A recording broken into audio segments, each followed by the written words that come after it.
They got it together. First, let me just say thank you, Ms. Katrina, for this honor, to the pastor of this church for opening up his doors, and to you graduates, congratulations. Don't y'all feel good? I'm so happy and proud of y'all, and I don't even know y'all, but I'm just happy in the spirit of the Lord. How about that? Okay, so I got 15 minutes, and I'm glad the clock is in front of me because as she heard in my bio, I am a PK, so y'all know what that means. I can talk. But I'm going to stay in the time limit. I always like to open up some of my speeches with a story. And so this time, I'm going to take y'all back. Can I take y'all back to my junior high days? Don't y'all judge me, though. Because I didn't get them degrees just because I was dumb. I had a 4.8 when I graduated from Whitehaven, and I graduated from Jackson State, summa cum laude, and I graduated from Christian Brothers with a 3.95. So your girl got a little brain in her, okay? But let me take you back to, I went to Bellevue Junior High. And so, back in Bellevue Junior High, we had what we call pep rallies. And so this particular pep rally, when I was at Bellevue, I was on a pom-pom squad in a cheerleading team, and I played basketball in 7th grade. And so when I wasn't cheering for the boys team, and when I wasn't playing for the girls, I was cheering for the boys. So this particular pep rally, we had it during the school time, when you get out of class. And so I remember sitting in the stands in the gym, and I had on a Miami Hurricanes triple fat goose coat. Y'all remember that? And I got anybody over 40 in here? Am I by myself? Okay, I got some older saints, okay. So I was in the stands, and I'm a pom-pom girl. And they dropped the beat. And the beat was, Sir Mix-a-Lot, baby, got back. I know we in church, but I'm going to take y'all back for a minute. They dropped that beat, and your girl stood up in the stands, and I was shaking that thing, dropping it like it was hot. I did that because I wanted to be remembered. And so I came out the stands on the quote that they said, "Oh my God, Becky, look at her butt." And I stood up while all the students were sitting down, and I dropped my triple fat goose coat, and I started shaking my behind, and the crowd was like, "Woo, what is Lori Lynn Love doing?" And I exited out the stands, and I got down there with the pom-pom girls, and I started doing the dance routine. And for the next 2 years I was at Bellevue, they talked about me dropping that triple fat goose coat and dancing with my biking shorts on and my tank top to Sir Mix-a-Lot, baby got back. Because I wanted to be remembered. I'm going somewhere. Fast forward till I got to Whitehaven High School. And I remember Halloween, they had costume day. I ain't really had none to wear because my mom and daddy didn't really believe in that because you know what, I was a preacher's child. So I had to make up a costume. You know what I wore? I wore a cat suit. Y'all can see by the style of my dress, the girl got a little curves on. So you can only imagine what the day of school went like with me with a cat suit on. When nobody getting no work done, I was walking in the halls and all the boys were looking at me. Because I wanted to be remembered. Fast forward to my days at Jackson State. Freshman year, they had a welcome pool party. I didn't really know a lot of people except a couple of my friends that went to Jackson State with me. And I decided that I was going to wear this bathing suit that I got at my mama closet. It was a 2-piece, navy blue, polka dotted, navy blue and white polka dot bathing suit. And I put that bathing suit on, and I had some Daisy Dukes on top of it, and I went to this pool party. When I got to the pool party, the DJ was dropping the beat, and I went there by myself, and I got in the corner, and I took my Daisy Dukes off, and I felt like the beat said, "Strut!" And all eyes was on me, because I wanted to be remembered. Now, don't forget the fact that I told y'all I was smart. I had all these GPAs, 4.8, full scholarships. But I still was doing stuff that didn't really seem right because I wanted to be remembered. So I asked you this question, graduates, how do you want to be remembered? How do you want to be remembered when you enter a nursing home, when you enter a healthcare facility, when you walk into a hospital? What do you say? How does your face look? How does your attire look? How do you really want somebody to remember you? See, now when people call my name, first thing they think about is, oh, that's that motivational speaker. Or that's that girl that runs the Butterfly Fat Girls Mentoring Program. Very seldom do they remember me as the girl that was dropping it like it was hot to baby got back, Sir Mix-a-Lot song. But I ask you that question, how do you want to be remembered? Back in the day, back in the 70s and 80s, I kind of grew up in that era. There was a sitcom that came on TV. I didn't really watch the sitcom, but y'all may remember the tune to it. It was called Cheers. And one of the taglines to the sitcom said, sometimes you want to go where everybody knows your name. Y'all remember that?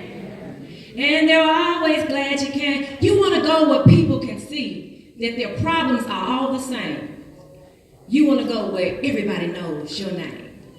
And so I say that because as you enter into these healthcare facilities, some of the people that you're going to be helping, they just want you to know their name. They just want you to know that, hey, they may have a problem today that you may have tomorrow. And so you can't put yourself on a pedestal that's too high or too mighty, because they just want you to know that. They just want you to remember that when you come back tomorrow, you remember that that was John, or that you remember that that was Betty, or that you remember that that was Miss Ann. They just want to be where everybody knows their name. And see, when I left school, that's all I really wanted was, I just wanted somebody to remember my name. And so I had to remember that I had to learn what impact I was making. And so you got to remember what impact you're making. You have to remember your why. Why did you even enroll in the Healthcare Institute? Why did you even go out on that website?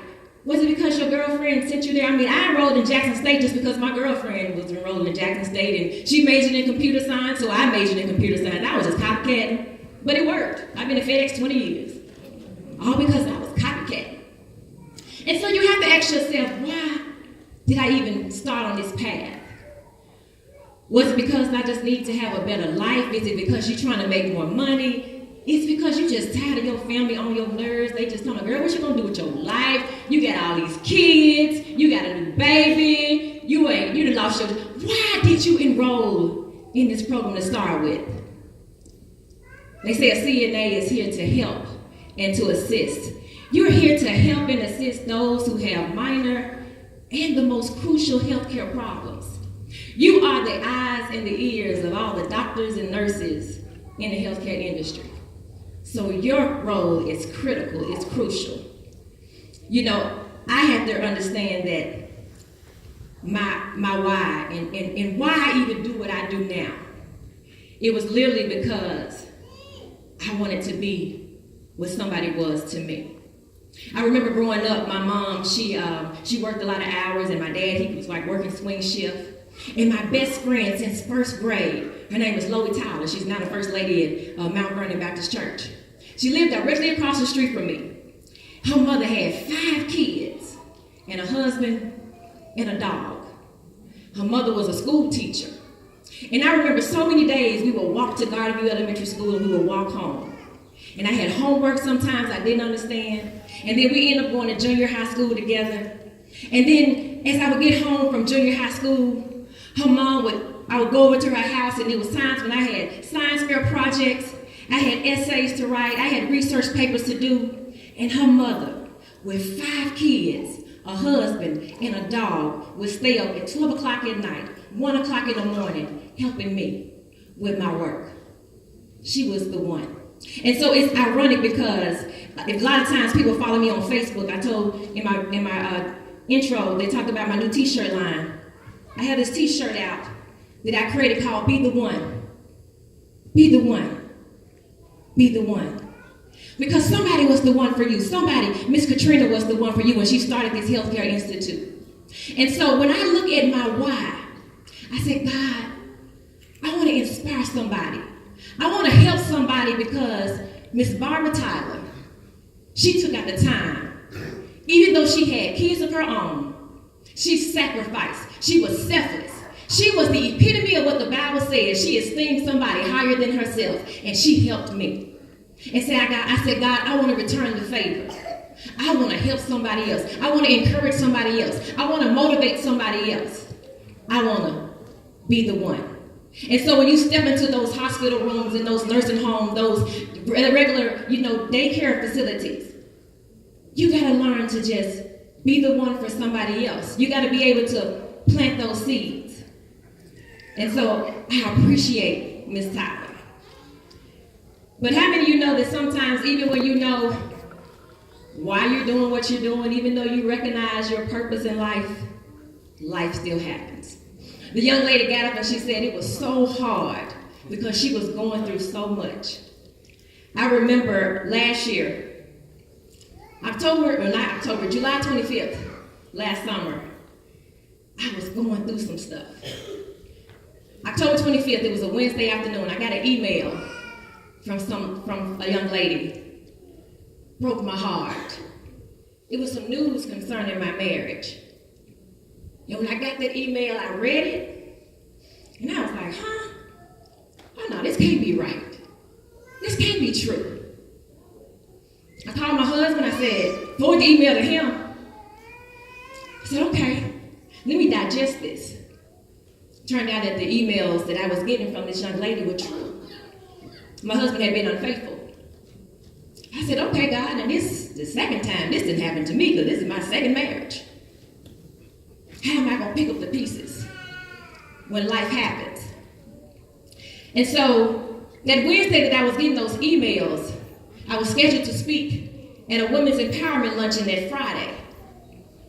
That same weekend, I was scheduled to take the girls in my mentoring program on their first out-of-town trip.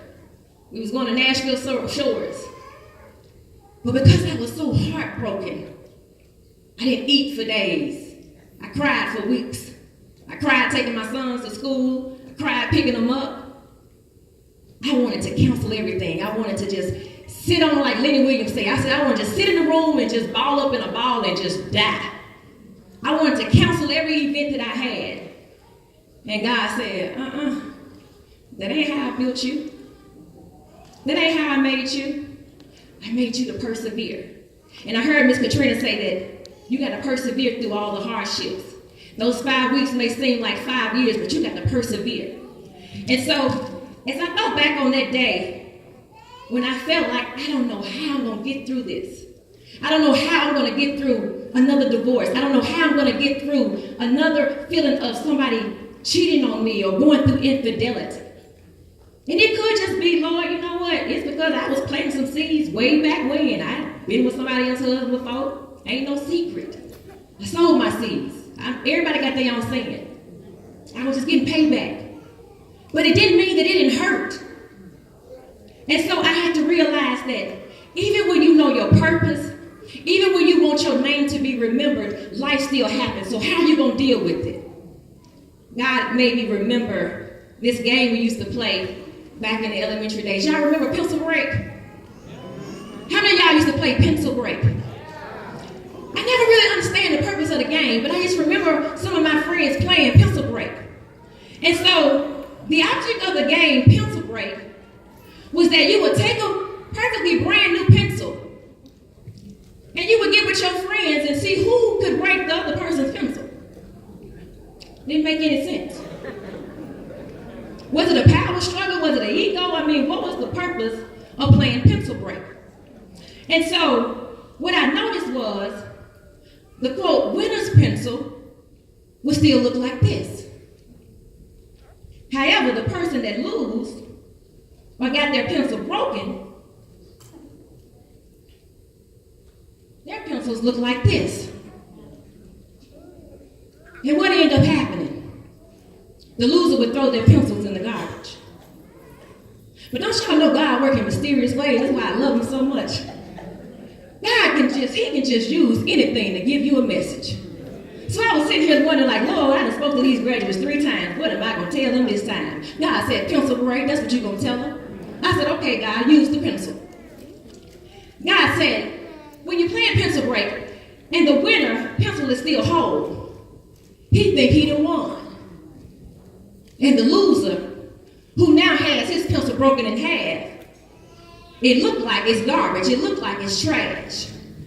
And so when I looked at that, I said, I said, now, when I was in school, I was the girl who used to stay behind after everybody left because mama with her 4 kids wasn't used to buying school supplies. And I wasn't too quick to tell her mama I needed more pencils. So what I did is that I would go around the room and the floor and collect all the broken pencils. What did I do with those broken pencils? I took those broken pencils and I sharpened them. And so the top of the pencil with the eraser had a lead to it. The second half of a pencil now has 2 leads to it. So, I realized 2 things about the broken pencil. The first thing is, a broken pencil now exposes what's on the inside. Second thing is, you now have 3 available leads. When you look back at this whole pencil, the winner, he can only write once. He can only write with 1 lead. So when that lead breaks, he got to get back up out his seat and start sharpening. But the quote-unquote loser, if his lead broke, he got 2 more leads that's still available for him to be able to write. Y'all ain't in here today. We in church, don't let me start preaching. So what am I saying to you today? I'm trying to get you guys to know is, you may be asking the question, what does pencil break have to do with becoming a CNA? Some of you may have started this program in January, February, March, whenever you started, as a whole pencil.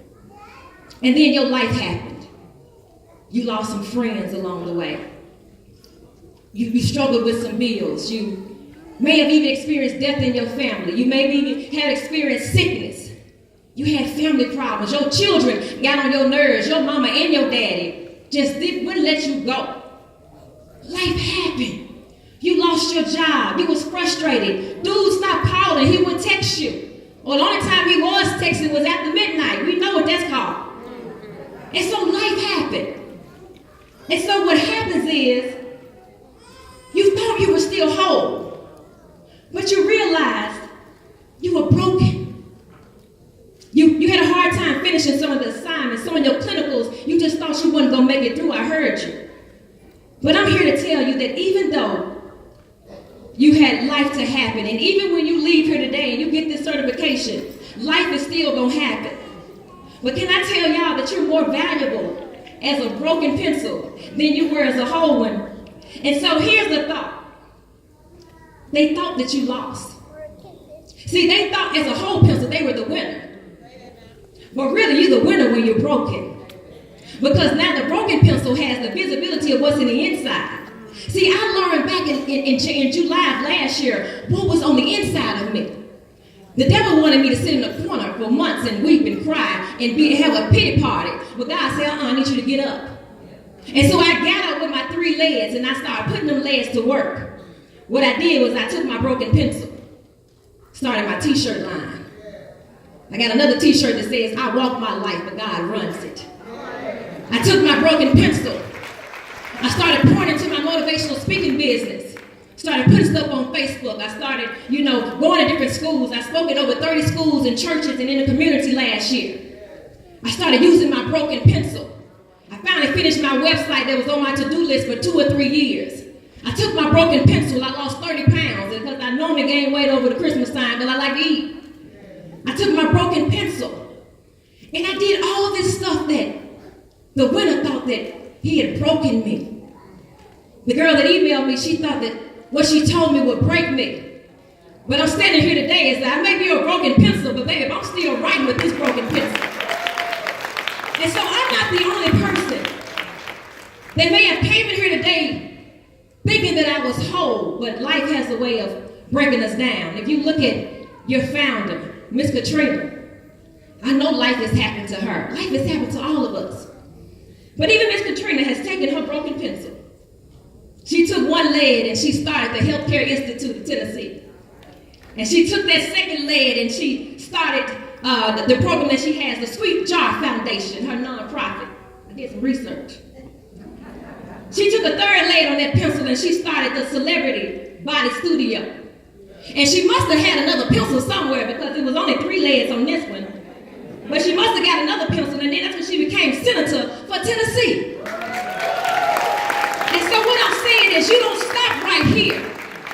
You keep on pushing. You don't stop just being a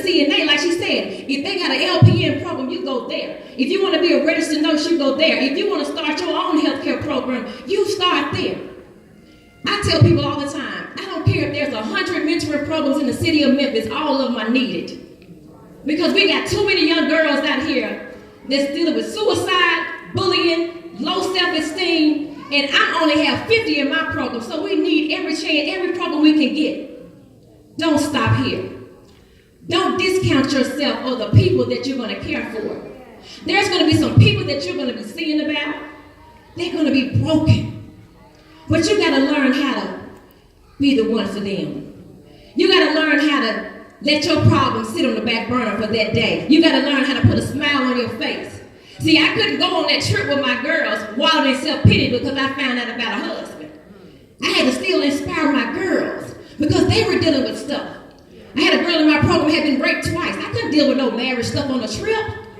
I had a girl in my program who daddy just got out of jail and he trying to build a relationship with her, and she like, Miss Lori, but when I was 9, he wasn't there.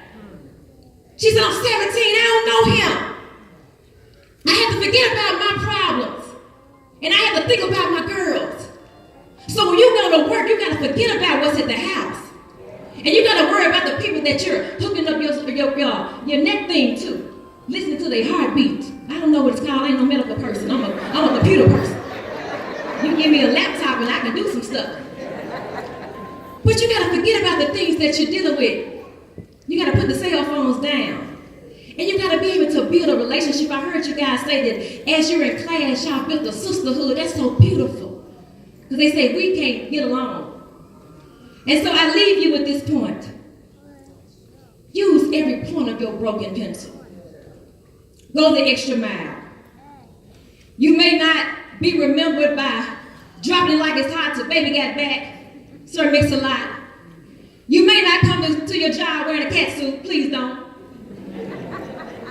Or you may not go to a pool party wearing a two-piece. Don't do that either.